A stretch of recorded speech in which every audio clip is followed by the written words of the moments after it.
Let's now tell you that Femi Gbajabiamila, the Chief of Staff to President Bola Tinubu, says there is no set timeline for implementing the Steve Oronsaye Report. Speaking after a visit to the Nigeria Extractive Industries Transparency Initiative headquarters in Abuja, Gbajabiamila, a former Speaker of the House of Representatives, refuted claims that the progress of the report had stalled. He assured that the federal government is carefully planning to ensure a smooth implementation of the policy. The Oronsaye report, submitted in 2012, was initiated by former President Goodluck Jonathan to streamline federal government parastatals, commissions, and agencies. It identified 541 entities and recommended reducing them to 161, with 38 agencies abolished and 52 merged. To discuss this, we are joined by a legal practitioner and former member NYSC National Governing Board in Abuja, Dayo Ajibola. Mr. Ajibola, thank you so much for joining us on the news. Thank you, my brother. Good morning. Now, what are the main challenges? Of course, it's nice to have you around. What are the main challenges that have contributed to the delay in implementing the Oronsaye report since its submission in 2012? It's actually the original report, a very laudable report it is. It got submitted actually in 2014. The committee was set up in 2012, and they submitted their report and findings. Now, the Oronsaye report, good as it is, when it was submitted, it was a pre-election year.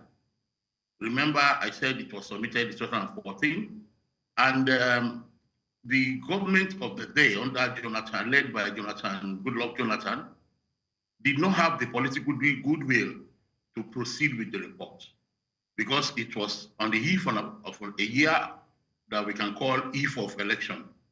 And if that report had been implemented, well, though the PDP-led government of then still lost the election despite that, but maybe the results will have been too woeful, more than they had then.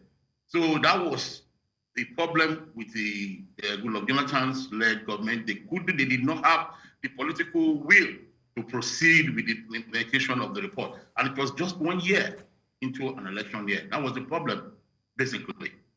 Now we see that the report has actually, gone through about, let's say, 9 years now. We had the Buhari regime. We also have the Tinubu regime in place. And now this particular administration is saying that there's no set timeline for implementation. Now, how do you think that would actually affect the federal government's ability to achieve its intended reforms and cost savings? Oh, thank you. You see, there is a saying that says, when the desirable is not available, the available becomes desirable. The desirable thing is for government to go ahead to implement the Oronsaye report. But as it stands today, in a state, in a Nigerian state, it's a place where access to an opportunity for government funds is only the sine qua non for the survival of individuals. How do you juxtapose that? How will government have that kind of courage? Do you think Tinubu government should go ahead to implement such a report now, which will lead to more than half of the civil servants being laid off? People are suffering. So the reasonable thing is for the government to wait for economic to pick up. When the economy can pick up very well, then you can implement such report. As it stands today, it is dangerous for any government in power, be it Tinubu or whoever, to go ahead to implement such, because some of these ministries and parastatals are set up by statutory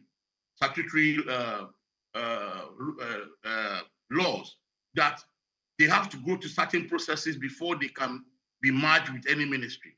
So these things are tedious, and it will have serious economic and political impact on the government of the day. So if the government should go ahead to do that, it will have serious economic impact on the people of Nigeria. Hence, it is highly germane that government considers the how it's going with the effect, mitigate the effect is going to have on the people before they go ahead. So you cannot blame the government of the day for not wanting to implement it for now. It should be implemented when it is appropriately done. I understand, Mr. Ajibola, but this administration still went on to create more agencies when it came into power. Don't you think that it should have considered the economic impact of having a broader set of probably, ministries and departments looking at the economic situation of the country before it got to this point? Well, you are right on that. Quite a good observation. But then, certain actions are highly germane towards galvanizing this economy out of the, cauldron that we have found ourselves. As it stands today, the Nigerian economy is in comatose. Hence, any action, I know you are talking in reference to the Ministry of Agri, something relating to the livestock, what have you. And the blue economy this too. Is very expedient.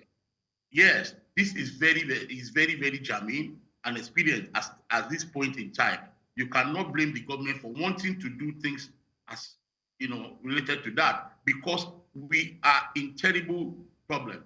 We cannot continue to import livestock, import food, and we keep talking about rise in dollars, whatever. And don't forget one factor: the places where we have serious agricultural activities going on is in the northern Nigeria.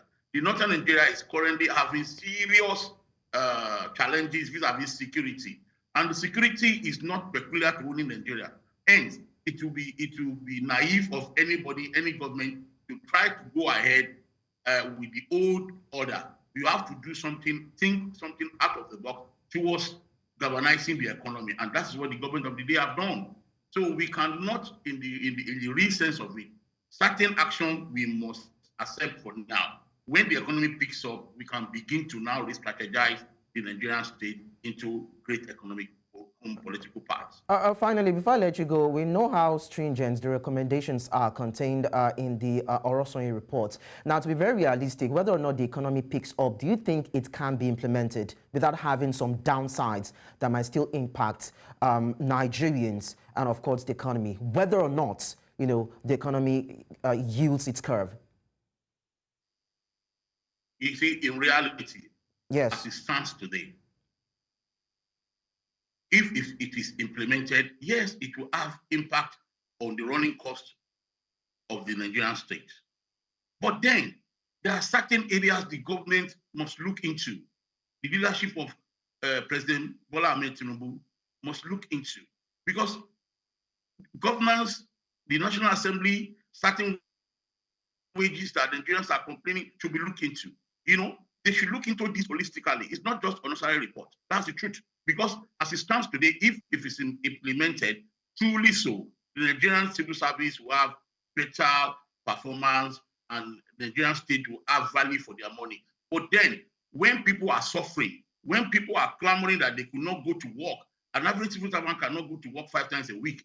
So is it that time you want to implement such a report? It is not implemented for now. You just have to let Nigeria get out of the economic situation that we have found ourselves. Then you can begin to implement. Right now, government is giving stipends to people to survive. They are paying people legitimately certain amount from government that, okay, we are giving you this for economic survival. Do you want to increase the rank? Do you want to increase the rank of people that will be looking for stipends from government? As it stands today, yes, we need to reform, we need to implement the Oronsaye Report. But we have to think in tandem with the realities of our time, that the Nigerian people are suffering and we should not add to their suffering for now. Please, let us do the right thing, but then the law is not made, the law did not create human being. The human being created the law. Okay. The report was a human creation to make Nigeria go forward. We cannot say because of that we make Nigerian civil servants to suffer. All right, well noted. So we have to do things human being. That's my own position. Okay, thank you very much, Dayo Ajibola, for sharing your thoughts with us. We appreciate your contribution.